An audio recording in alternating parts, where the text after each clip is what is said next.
Itu lupis sekian, ini harganya 4.000 ya. Terus itu ketan juga 4.000. Terus yang gorengan itu 1.000-an semua, kecuali yang nogosari itu 2,5.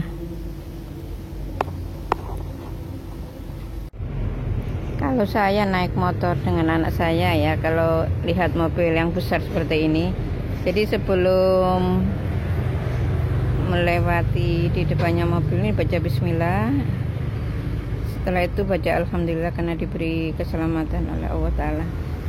Jadi jalannya harus cepat ya.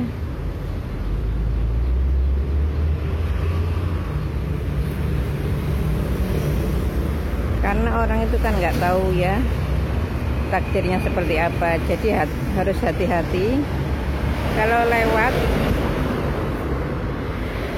di jalan raya ketemu mobil yang sebesar ini. Sebaiknya agak jauh ya, kalau memang pingin di depannya apa ya istilahnya nyalep mobil ini, harus lebih cepat jalannya. Kalau enggak jangan terus berbarengan ya. Misalnya ini ada mobil terus sebelahnya itu motor, itu yang namanya orang itu kan nggak tahu takdirnya seperti apa ya. Seperti kejadian temannya Pak suami itu, ini motor terus sebelahnya ini ada mobil, jadi rodanya ini lepas ya, ngenai orangnya akhirnya. Jadi kalau naik motor jangan sampai dekat-dekat dengan mobil besar ini ya. Mudah-mudahan selamat. Bismillahirrahmanirrahim. Assalamualaikum warahmatullahi wabarakatuh. Ini ada pertanyaan ya, Bunda, dari mana sebenarnya munculnya penyakit itu? Jadi kalau penyakit itu sebenarnya dari kesalahan ya. Jadi perilaku yang salah yang dilakukan ya, melakukannya ya bukan sehari 2 hari ya, tapi bertahun-tahun, biasanya itu seperti itu. Sehingga kalau itu sudah bertahun-tahun, kalau imannya lumayan bagus ya biasanya setahun 2 tahun ya mulai dimunculkan, insya Allah seperti itu. Tapi kalau imannya tuh kurang bagus ya biasanya agak lama ya, agak lama ya. Pokoknya semakin orang itu imannya semakin bagus ya semakin sering sakit kalau memang melakukan dosa loh ya. Kalau nggak melakukan dosa ya enggak. Jadi kalau ada orang kok gampang sakit, insya Allah orang itu imannya bagus dan orang itu sering melakukan dosa, insya Allah seperti itu. Jadi kalau imannya kurang bagus ya meskipun berulang kali melakukan dosa ya masih belum dimunculkan penyakit itu.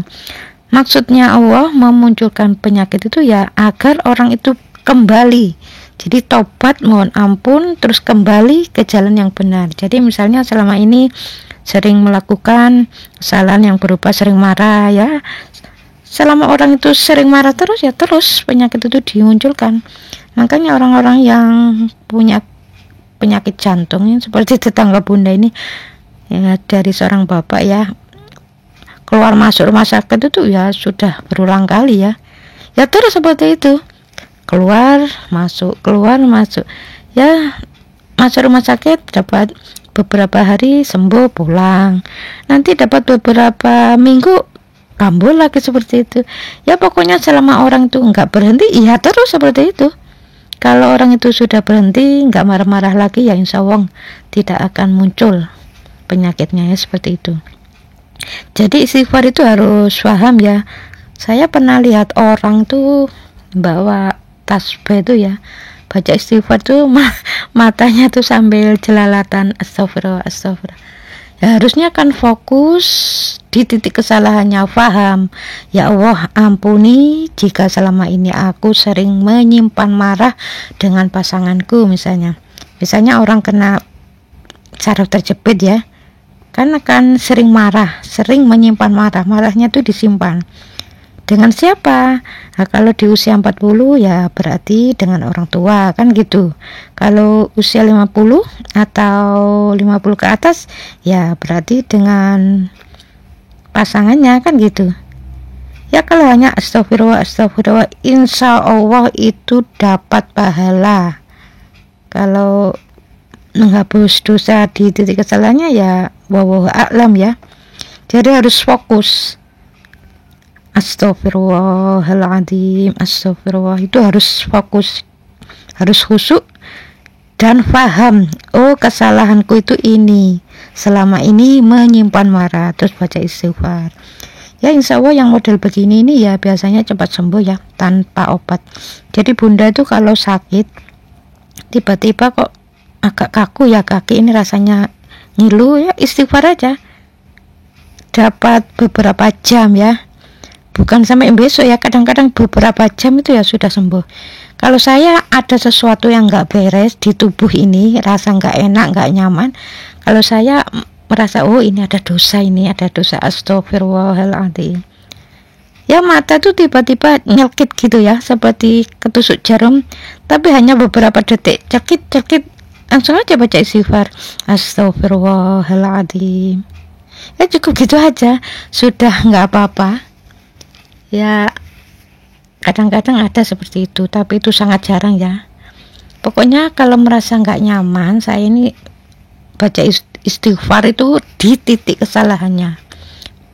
Jadi kalau setiap harinya bunda ini ya lebih banyak istighfar ya daripada sholawatnya. Baca sholawat iya, tapi istighfar itu lebih banyak, karena saya merasa dalam keseharian ini ya nggak mungkin nggak berdosa ya, walaupun sudah hati-hati ya, yang namanya manusia ya bisa aja itu melakukan dosa ya tanpa disengaja, kan ada melakukan dosa nggak disengaja itu ada, misalnya tiba-tiba memberi sesuatu, tetangga yang sebelah sini diberi, yang ini ndak ya, karena jumlahnya buahnya misalnya cuma sedikit, nggak, itu kan membuat orang tersinggung. Harusnya kan nanti dulu ya, oh ini buahku itu hanya sekian, ini dikasih, ini enggak, oh nanti dulu ya.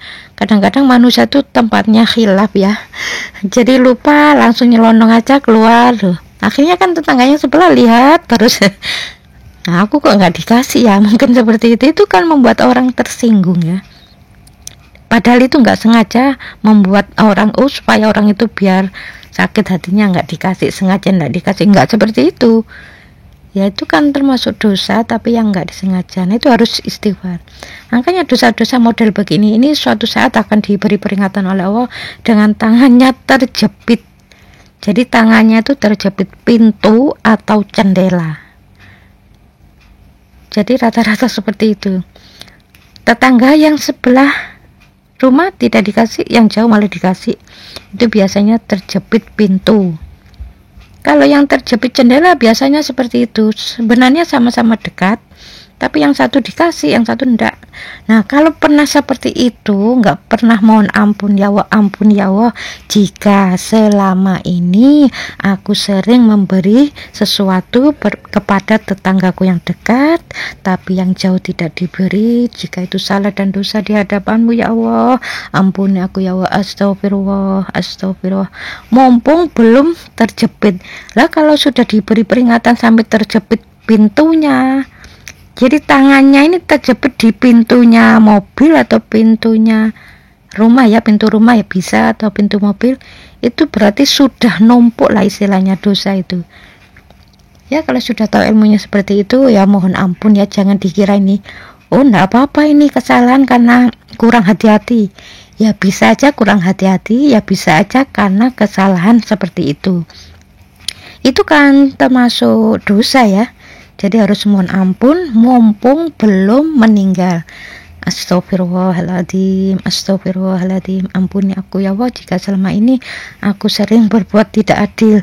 Jadi yang tetangga jauh diberi, tetangga yang dekat malah tidak diberi, itu kan gak adil ya, padahal ya sama-sama orang miskin misalnya. Ya mudah-mudahan video ini ada manfaatnya ya. Ihdinas siratal mustaqim. Sebenarnya setiap hari itu kita ini diberi petunjuk oleh Allah Ta'ala. Ya karena manusia itu ya kadang-kadang nggak menghiraukan ya, dikasih petunjuk melenceng lagi, ya akhirnya ya sampailah dia di titik dia harus diberi sakit oleh Allah Ta'ala. Jadi jangan kalau pas sakit baca ini biar kamu sembuh, dari sekian ratus orang baca ini baca itu. Ya kalau sekian ratus orang nggak sembuh, yang sembuhnya 1-2, harusnya kan berpikir ya, kalau Allah itu mentakdirkan sakit, ya mengapa harus dengan bacaan itu gitu loh. Jadi kalau manusia normal itu kan harus pergi ke dokter kan gitu, kalau sakit harus ada analisa, obatnya nanti ya beda-beda, sakit kepala, sakit perut, batuk-batuk, itu kan beda-beda obatnya. Jadi jangan semua sakit baca ini, bacaannya pun sama. Nah dari sinilah kita harus pahami Quran itu petunjuk. Jadi jangan kita sia-siakan petunjuk itu.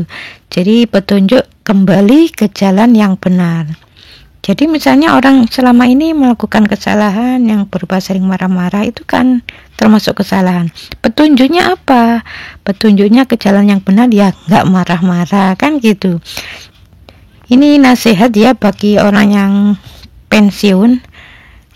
Jadi para ustadz selama ini kan akhir-akhir ini banyak nasihat dari para ustadz, katanya dunia ini, kiamat ini sudah dekat, ayolah kita kembali ke jalan yang lurus, bertobat, mohon ampun, banyaklah dekat pada Allah karena dunia ini sudah mendekati kiamat.